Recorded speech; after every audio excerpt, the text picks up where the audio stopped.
अस्सलाम वालेकुम dear 10th class के स्टूडेंट आज इस वीडियो लेक्चर्स में हम लोग मैथमेटिक्स की यूनिट 3 की एक्सरसाइज 3.4 करेंगे। इससे पहले वीडियो लेक्चर में स्टूडेंट मैंने आप लोगों को एक्सरसाइज 3.4 का क्वेश्चन नंबर 1 और क्वेश्चन नंबर 2 के कुछ पार्ट्स करा दिए थे। तो आज यहाँ पे स्टूडेंट हम लोग क्वेश्चन नंबर 2 का पार्ट 3 करेंगे। तो हमने पार्ट 1 कर लिया था। स्टूडेंट क्वेश्चन नंबर 2 है using theorem of componendo and dividendo. आपने थ्योरम ऑफ कंपोनेंडो और डिवाइडेंडो को यूज करते हुए x minus 6a divided by x plus 6a minus x plus 6b divided by x minus 6b की वैल्यू फाइंड करनी है।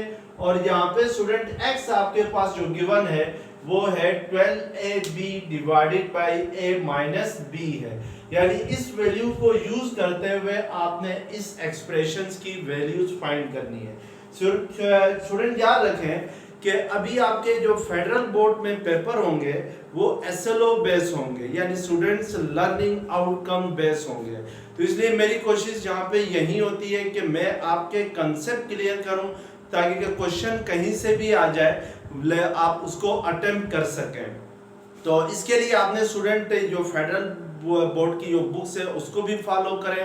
इसके अलावा KPK की बुक्स है मैथ की, और बलूचिस्तान बोर्ड की है, सिंध बोर्ड की है, तो उनको भी ज़रा देखना है आपने कि उनमें और इसमें क्या डिफरेंस है।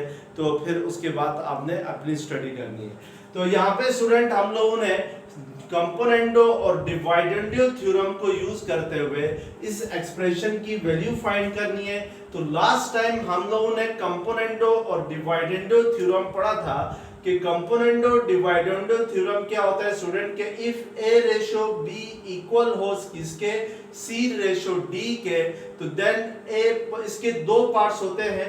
पार्ट 1 में a plus b ratio a minus b equal होगा c plus d ratio c minus d के। यानी अगर मैं इस a रेशो b में फर्स्ट एलिमेंट में b प्लस करता हूं और सेकंड एलिमेंट में b को a से माइनस करता हूं, तो ये इक्वल होगा कि c को हम d में प्लस करें और रेशो करके c माइनस क्या लिखें d लिखें, तो ये दोनों आपस में क्या होंगे, इक्वल होंगे। और सेकंड पार्ट इसका ये होता था कि a minus b ratio a plus b equal होता है c minus d ratio c plus d के। तो ये आपके पास कंपोनेंडो डिविडेंडो थ्योरम के दो पार्ट्स थे। अगर इसी थ्योरम को हम फ्रैक्शनल फॉर्म में लिखते हैं स्टूडेंट, तो फिर ये होगा if a divided by b equal हो किसके, c डिवाइडेड बाई d के। a रेशो b को आप a और b भी लिख सकते हैं, c रेशो d को आप c बाई d भी लिख सकते हैं। तो देन a प्लस b और a माइनस b इक्वल होगा किसके, c प्लस d और c माइनस d के। और सेकंड पार्ट इसका होगा a माइनस b और a प्लस b किसके इक्वल होगा, c माइनस d और c प्लस d के इक्वल होगा। तो ये आपके पास क्या है, कंपोनेंडो डिविडेंडो थ्योरम है। इसका यूज करते हुए हमने इसकी वैल्यू फाइंड करनी है। तो यहाँ पर हमारे पास जो सबसे पहले हम देखेंगे कि x किसके इक्वल है। आपके पास x इक्वल है 12ab divided by a minus b के इक्वल है, तो हम x की वैल्यू लिखेंगे। अब स्टूडेंट हमने इस 12ab के फैक्टर बनाने हैं, यानी जो नोमिनेटर में 12ab है इसके फैक्टर बनाने हैं, और इसके फैक्टर इस तरीके से बनाने हैं कि उसका एक फैक्टर जो x माइनस 6a लिखा हुआ है यानी 6a बन जाए। तो 12ab के हमने दो फैक्टर बनाने हैं और उसमें से एक फैक्टर क्या होना चाहिए, 6a होना चाहिए। तो इट मींस कि हम इसको लिख सकते हैं 12ab को 6a इंटू 2b लिख सकते हैं, क्योंकि 6a को अगर 2b से मल्टीप्लाई करें तो हमारे पास क्या आता है, 12ab आता है।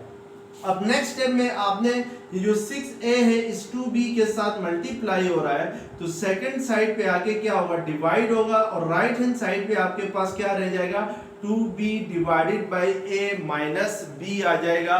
तो इस तरीके से हमने क्या करना है, इस a की जो अरेंजमेंट है वो करनी है। अब x की अरेंजमेंट करनी है, जो आपके पास x की वैल्यू गिवन होगी इसकी अरेंजमेंट करनी है।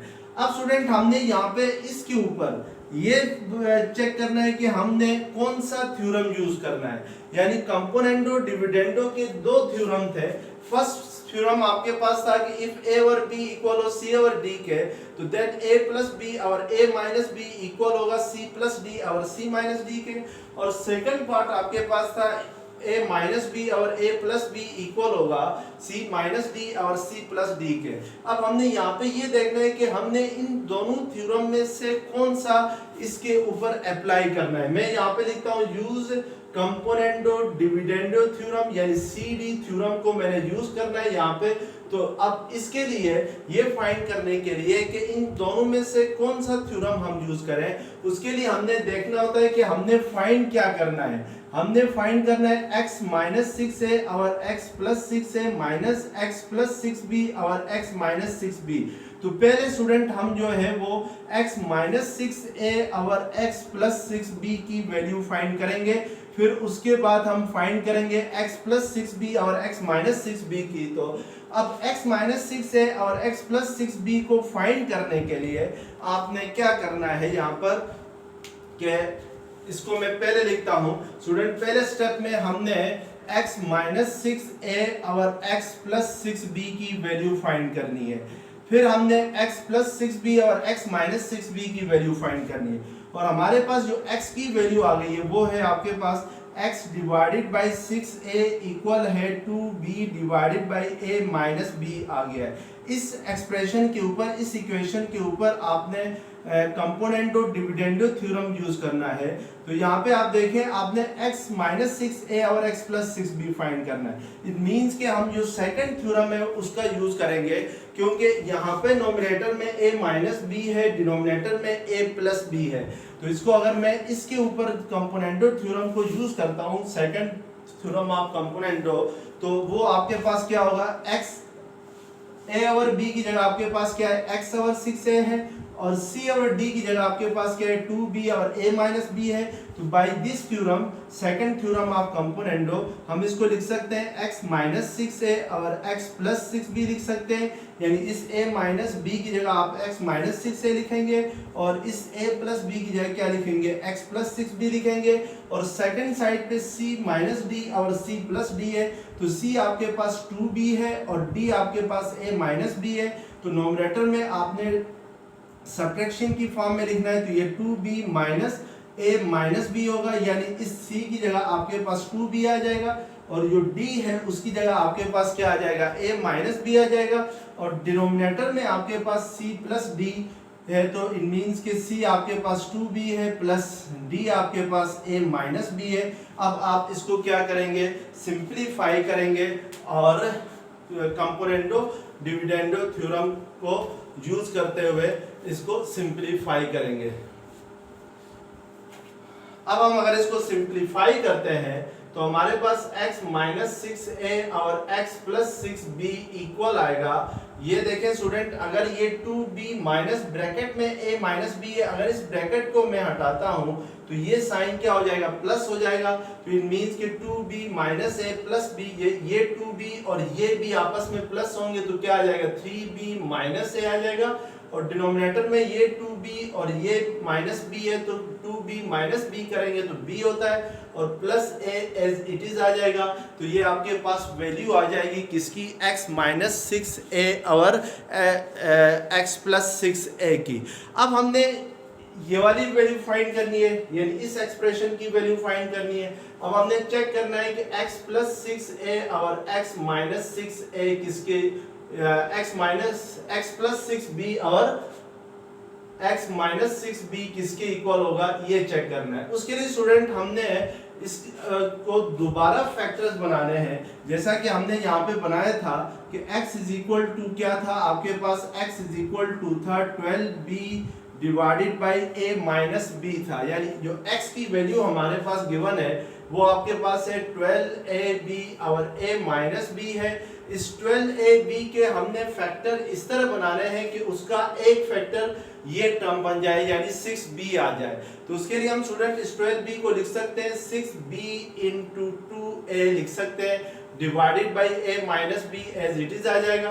अब ये जो 6b है सेकंड साइड पे जाके x के साथ क्या होगा, डिवाइड होगा, तो x over 6b is equal to 2a over a minus b के इक्वल आ जाएगा। अब हमने again componendo dividendo theorem use करना है, यानी यूज सीडी थ्योरम। अगर हम दोबारा से सीडी थ्योरम यूज करते हैं तो हम जो कंपोनेंडो डिविडेंडो थ्योरम का जो फर्स्ट पार्ट है उसको यहाँ पे यूज करेंगे, क्योंकि यहाँ पे देखें स्टूडेंट हमने इसकी वैल्यू फाइंड करनी है, तो इसके लिए नोमिनेटर में आपके पास x प्लस 6b आ रहा है, तो हमने ये यूज करना है a प्लस b और a minus b is equal to c plus d और c माइनस d वाला पार्ट यूज करना है। तो उसके लिए a की जगह आपके पास यहाँ पे है x, b आपके पास 6b है, c आपके पास 2a है और d आपके पास a माइनस b है। तो इसको हम लिख सकते हैं x प्लस 6b और x माइनस 6b, यानी a प्लस b की जगह आप x प्लस 6b लिखेंगे और a माइनस b की जगह आप क्या लिखेंगे, x माइनस 6b लिखेंगे और equal to c plus d की जगह आप 2a प्लस d आपके पास है a माइनस b और 2a माइनस b लिखेंगे। अब डिनोमिनेटर में स्टूडेंट अगर ये ब्रैकेट हटाता हूं तो उसकी वजह से ये जो साइन है ये क्या हो जाएगा, ये प्लस में आ जाएगा। अब अगर आप इसको मजीद सिंपलीफाई करते हैं तो ये 2a प्लस a क्या होगा, 3a माइनस b होगा और डिनोमिनेटर में ये 2a और ये माइनस a क्या होगा, a होगा। तो डिनोमिनेटर में आपके पास क्या आ जाएगा, a plus b, 3a minus b और a प्लस b आ जाएगा। अब आपके पास ये दोनों वैल्यूज आ गई, यानी x माइनस 6a और x प्लस 6a की भी वैल्यू आ गई और x प्लस 6b और x माइनस 6b की भी वैल्यू आ गई। इन दोनों वैल्यूज को आपने इस इक्वेशन के अंदर, इस एक्सप्रेशन के अंदर पुट करना है और फिर उसकी वैल्यू फाइंड करनी है। तो यहाँ पे स्टूडेंट हम लोग x माइनस 6b और x माइनस 6a और x plus 6a minus x plus 6b और x माइनस 6b की अगर वैल्यूज पुट करते हैं तो इसकी वैल्यू हमारे पास आ गई है 3b माइनस a और a प्लस b आ गई है, यानी ये आपके पास x माइनस 6a और x प्लस 6b की वैल्यू आ गई है। और ये जो वैल्यू आ गई है ये आपके पास x प्लस 6b और x माइनस 6b की वैल्यू आ गई है। तो हम इन दोनों को पुट करें, माइनस इस x प्लस 6b और x माइनस 6b की जगह आप पुट करेंगे 3a माइनस b और a प्लस b पुट करेंगे। अब इन दोनों को सिंप्लीफाई करेंगे तो a प्लस b आपके पास क्या आ जाएगा, एलसीएम आ जाएगा, क्योंकि दोनों का डिनोमिनेटर क्या है, सेम है। तो ये 3b माइनस a ब्रैकेट में आपने माइनस 3a माइनस b लिखना है। अगर मैं ये ब्रैकेट हटा दूं तो उसकी जगह यहाँ पे आपके पास कौन सा साइन आएगा, प्लस का साइन आएगा।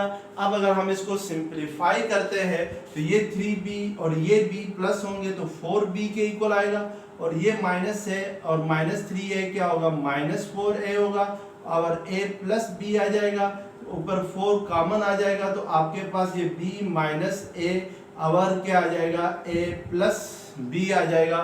तो this is the value of ये आपके पास value of x minus 6a और x plus 6a minus x plus 6b और x माइनस 6b की ये आपके पास वैल्यू आ जाए। अब स्टूडेंट क्वेश्चन नंबर 2 का पार्ट 6 है, solve x minus 2 whole square minus x minus 4 whole square divided by x minus 2 whole square plus x minus 4 whole square equal to 12/13 है।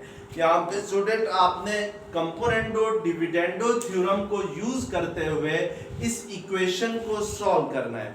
जब भी आपसे स्टूडेंट ये कहता है कि सॉल्व द इक्वेशन, इसका मतलब होता है उस इक्वेशन के अंदर जो अननोन वैल्यूज हैं, यानी जो नामालूम वैल्यूज हैं, उनकी वैल्यूज फाइंड करना होता है। जैसा कि इस इक्वेशन के अंदर आपके पास x जो है वो अननोन है, आपने x की वैल्यू फाइंड करनी है कि यहाँ पे x क्या होगा ये देखना है। और x की वैल्यू कैसे फाइंड करनी है, उसने क्वेश्चन में आपसे कहा हुआ है कि कंपोनेंडो डिविडेंडो थ्योरम को यूज करते हुए आपने इसको सॉल्व करना है। तो हम सबसे पहले स्टूडेंट अगर आपके पास a और b is equal to c और d हो तो कंपोनेंडो डिविडेंडो थ्योरम फर्स्ट क्या होता था a प्लस b और a माइनस b इक्वल होता था c प्लस d और c माइनस d के इक्वल होता है। तो हम कंपोनेंडो डिविडेंडो थ्योरम का फर्स्ट पार्ट यूज करते हुए यहाँ पर हम क्या करेंगे, इस इक्वेशन को सॉल्व करेंगे। तो मैं सबसे पहले लिखता हूँ use CD theorem. CD means के कंपोनेंडो डिविडेंडो थ्योरम।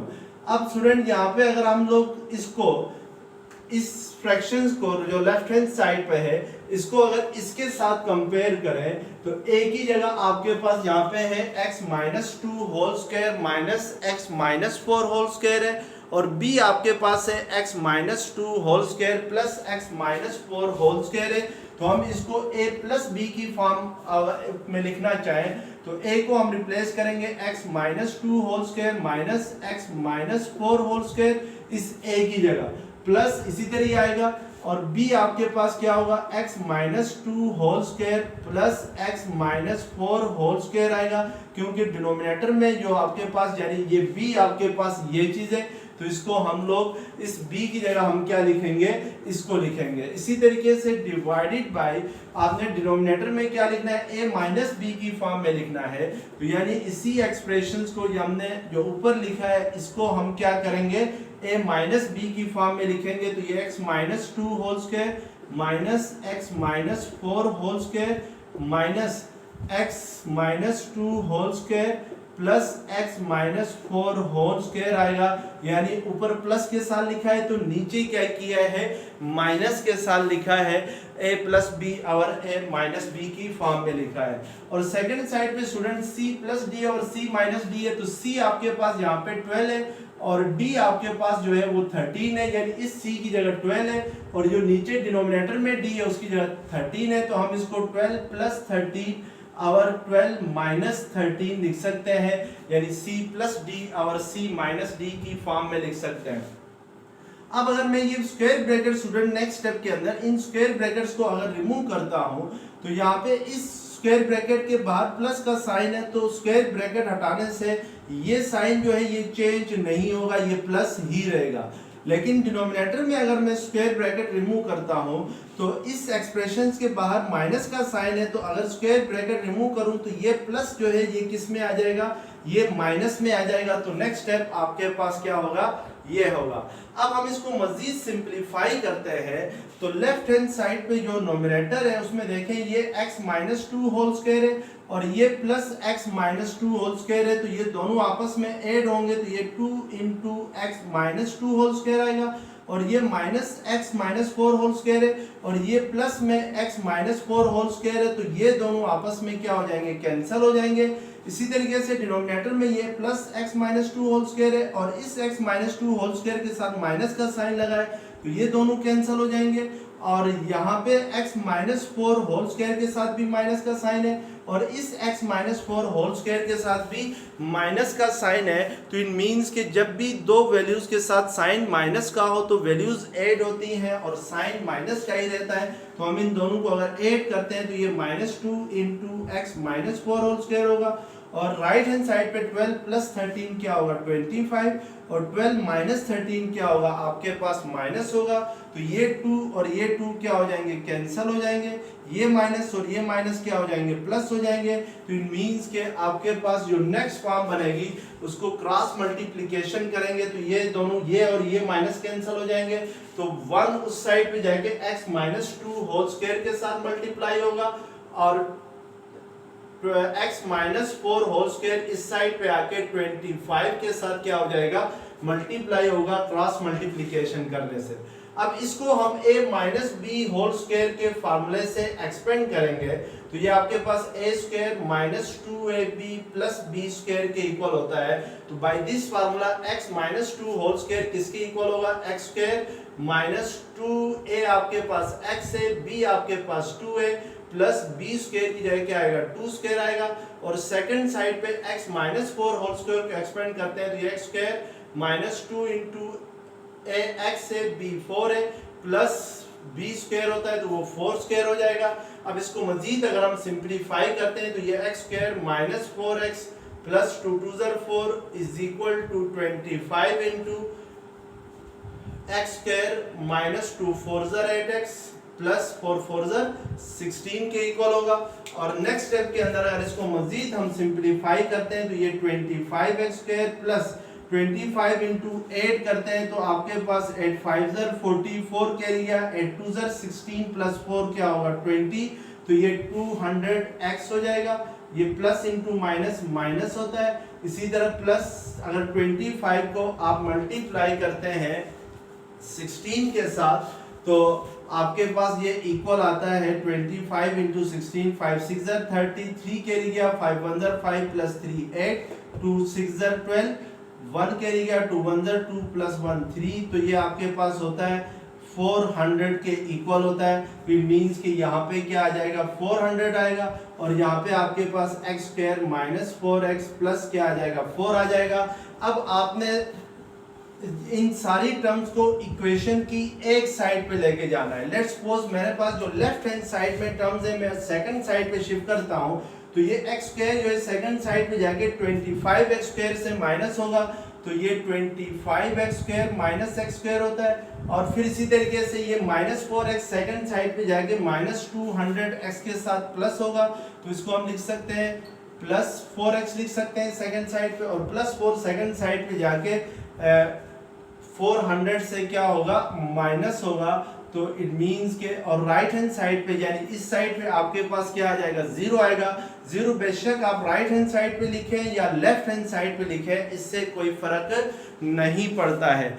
तो अब हम नेक्स्ट स्टेप के अंदर स्टूडेंट इसको मजीद सिंप्लीफाई करेंगे तो 25x square minus x square किसके इक्वल होता है 24x स्क्वायर के इक्वल होता है और माइनस 200x प्लस 4x करते हैं तो 200 बड़ा है तो आंसर के साथ माइनस का साइन आएगा। 200 माइनस 4 करते हैं यानी 200 में से अगर 4 निकालते हैं तो आपके पास 196 रह जाता है तो ये 196x होगा प्लस 400 में से 4 को माइनस करते हैं तो ये 196 आ जाएगा इक्वल टू क्या आ जाएगा आपके पास से 0 के इक्वल आ जाएगा।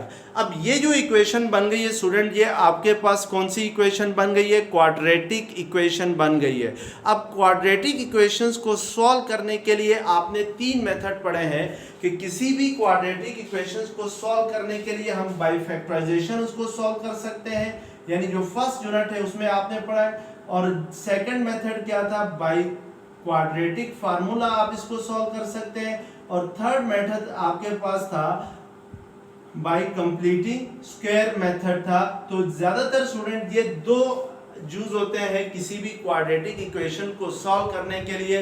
हम या तो बाय फैक्टराइजेशन उसको सॉल्व करते हैं या बाय क्वाड्रेटिक फार्मूला उसको सॉल्व करते हैं। अगर बाय फैक्टराइजेशन इसको सॉल्व करें तो हमें इसकी मिड टर्म को क्या करना होगा ब्रेक करना होगा।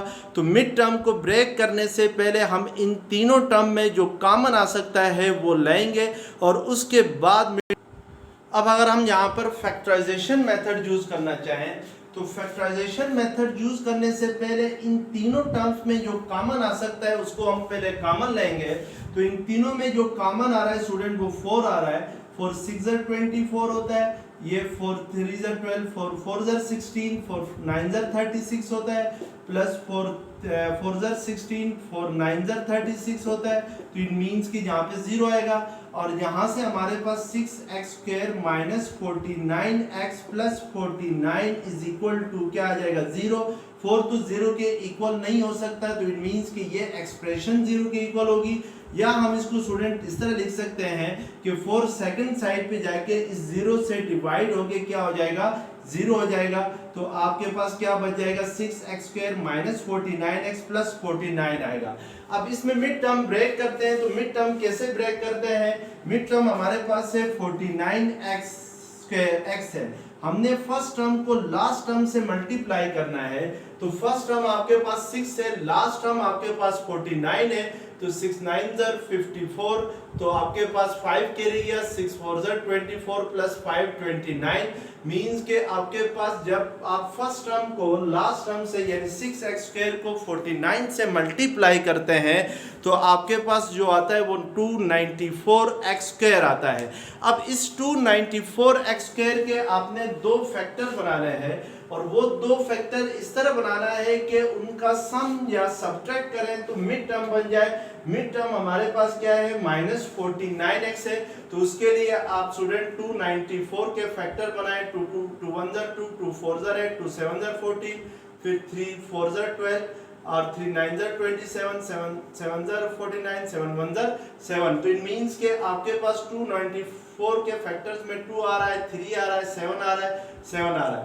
अगर हम लोग इन तीनों को साथ मिला लें तो 2 3 ज़र 6 6 7 ज़र क्या होता है 42 होता है, और ये 7 अलग रखें तो 42 इंटू 7 जो होगा वो 294 होगा, और अगर 42 प्लस 7 करते हैं तो ये 7 प्लस 2 9 49 होता है। और यहाँ पे स्टूडेंट -49x है, तो इसलिए हम लोग इसके साथ भी माइनस का साइन लगाएंगे और 7 के साथ भी माइनस का साइन लगाएंगे। तो इट मींस के आपके पास जो फैक्टर बनेंगे वो आपके पास बनेंगे 6x² minus 42x minus 7x plus 49 is equal to क्या आ जाएगा 0। 6x² माइनस 42x में 6x कॉमन लेंगे तो ये x माइनस 6 7 ज़र 42 होता है। यहाँ पे -7 कॉमन लेंगे तो x माइनस 7 7 ज़र 49 होगा। तो अब यहाँ से x माइनस 7 अगर हम कॉमन लेते हैं तो यहाँ पे रह जाता है 6x minus 7 is equal to 0।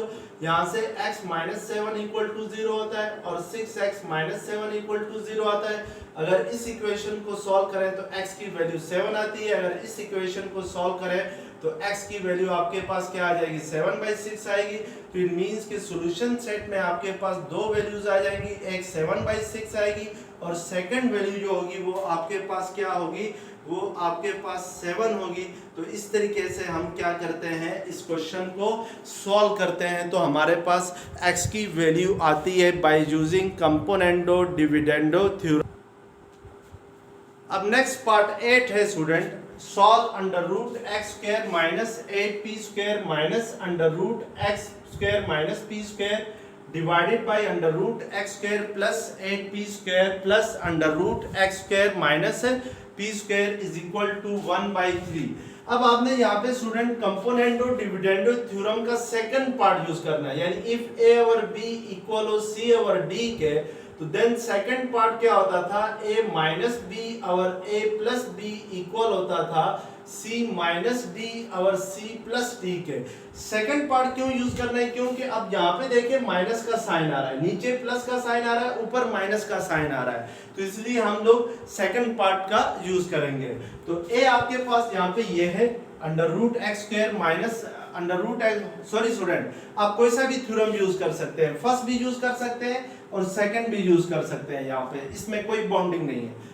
अब अगर मैं यूज कंपोनेंडो डिविडेंडो थ्योरम को मैं यूज करता हूँ, लेट्स सपोज मैं सेकंड पार्ट ऑफ थ्योरम को यूज करते हुए इसको सॉल्व करता हूँ, तो x² plus 8p² minus under root x² minus p² plus minus second part use करते हैं, तो a माइनस बी और a प्लस बी की फॉर्म में लिखेंगे, तो b आपके पास है under root x² plus 8p² plus under root x² minus p² है, और डिनोमिनेटर में आपके पास यही चीज आएगी, लेकिन किसके साथ आएगी, प्लस के साथ आएगी। बाकी हम एज इट इज लिखेंगे, यहाँ पे प्लस है, इधर प्लस है तो इधर माइनस था तो इधर क्या लगा देंगे, प्लस लगा देंगे, बाकी same terms as it is ही आ जाएंगी। अब स्क्वायर ब्रैकेट को हटाते हैं तो इस स्क्वायर ब्रैकेट को मैं रिमूव करता हूं। अगर इस स्क्वायर ब्रैकेट को रिमूव करूं तो इसके बाहर कौन सा साइन है, माइनस का साइन है ये, तो ये प्लस क्या हो जाएगा, माइनस हो जाएगा। इसी तरीके से डिनोमिनेटर में स्क्वायर ब्रैकेट से बाहर प्लस का साइन है, तो जो स्क्वायर ब्रैकेट हटाने से ये साइन चेंज नहीं होगा। इक्वल टू 1/3 है, तो 1/3 को आप लिख सकते हैं 1 माइनस 3 डिवाइडेड बाई 1 प्लस 3 लिख सकते हैं, यानी c माइनस डी और c प्लस डी की फॉर्म में हम इसको क्या करेंगे, लिखेंगे। अब नेक्स्ट स्टेप में हम इसको सिंप्लीफाई करते हैं, तो ये प्लस में है और ये माइनस में है, तो ये कैंसिल होंगे।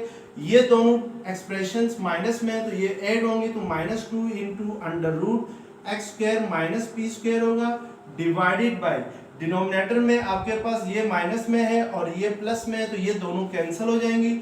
ये और ये दोनों पॉजिटिव है, तो इट मींस इन दोनों को ऐड करूंगा तो under root X square plus क्या आ जाएगा 8p स्क्वायर आएगा इज इक्वल टू 1 माइनस 3 क्या होता है -2 के, और 1 प्लस 3 क्या होता है 4 के इक्वल होता है। तो अब ये 2 और ये 2 कैंसिल, ये माइनस इस माइनस के कैंसिल, ये 2 1 ज़र 2 2 2 ज़र 4। तो अब हम बाय क्रॉस मल्टीप्लिकेशन इसको लिख सकते हैं, ये under root X square plus 8p square second side पे आके 1 के साथ मल्टीप्लाई होगा, और इसी तरीके से ये 2 सेकंड साइड पे जाके इस under root X square minus P square के साथ मल्टीप्लाई होगा। अब यहाँ पे स्टूडेंट नेक्स्ट स्टेप में हमने दोनों साइड से स्क्वायर रूट को खत्म करना है, तो उसके लिए हमें पता है कि स्क्वायर रूट हमेशा किससे कैंसिल होता है, स्क्वायर से कैंसिल होता है। तो मैं लिख लूंगा स्क्वायरिंग बोथ साइड। अगर दोनों साइड से स्क्वायरिंग करता हूं तो मैं इसी स्टेप में ही करता हूं, तो इसका भी स्क्वायर लूंगा और इसका भी स्क्वायर लूंगा, तो राइट हैंड साइड पे ये स्क्वायर और स्क्वायर रूट कैंसिल हो जाएंगे, और यहाँ पे ये 2 और ये 2 कैंसिल होंगे, और इस 2 का स्क्वायर क्या होगा 4 होगा, तो 4 into X square minus P square आएगा, और सेकंड साइड पे x square plus 8p square होगा। तो ये आपके पास 4x square minus 4p square किसके इक्वल आएगा, x square plus 8p square के इक्वल आएगा। अब ये जो x स्क्वायर है ये इधर प्लस हो रहा है, तो सेकंड साइड पे जाके 4x स्क्वायर से क्या होगा माइनस होगा, और 4p स्क्वायर सेकंड साइड पे आके 8p स्क्वायर के साथ क्या होगा ऐड होगा। तो अब आपके पास ये 3x स्क्वायर किसके इक्वल आएगा, 8 प्लस 4 12p स्क्वायर के इक्वल आएगा। तो 3 इधर एक्स स्क्वायर के साथ मल्टीप्लाई हो रहा है, तो इधर आके क्या होगा डिवाइड होगा। अब 3 4 ज़र क्या होता है 12, तो इट मींस कि एक्स स्क्वायर की वैल्यू आपके पास क्या आ गई 4p स्क्वायर आ गई। अब दोनों साइड से अगर स्क्वायर रूट ले लें तो स्क्वायर और स्क्वायर रूट क्या हो जाते हैं कैंसिल, तो हमेशा स्क्वायर रूट कैंसिल होता है। x इज इक्वल टू 4 जो है स्टूडेंट 2 का स्क्वायर होता है, तो इट मींस कि ये स्क्वायर और स्क्वायर रूट भी कैंसिल हो जाएंगे, तो 2p आ जाएगी x की वैल्यू। और जब p स्क्वायर रूट लेते हैं तो साथ क्या लगाते हैं प्लस माइनस का साइन लगाते हैं, तो इट मींस कि x की जो वैल्यू आ गई है वो आपके पास क्या आ गई है प्लस माइनस 2p के इक्वल आ गई है। तो इस तरीके से हम क्या करते हैं इस क्वेश्चन को सॉल्व करते हैं। तो स्टूडेंट अगर ये वीडियो लेक्चर्स पसंद आ गया है तो प्लीज़ चैनल को सब्सक्राइब कीजिएगा, बेल आइकॉन को क्लिक कीजिएगा। Thank you very much. अल्लाह हाफिज़।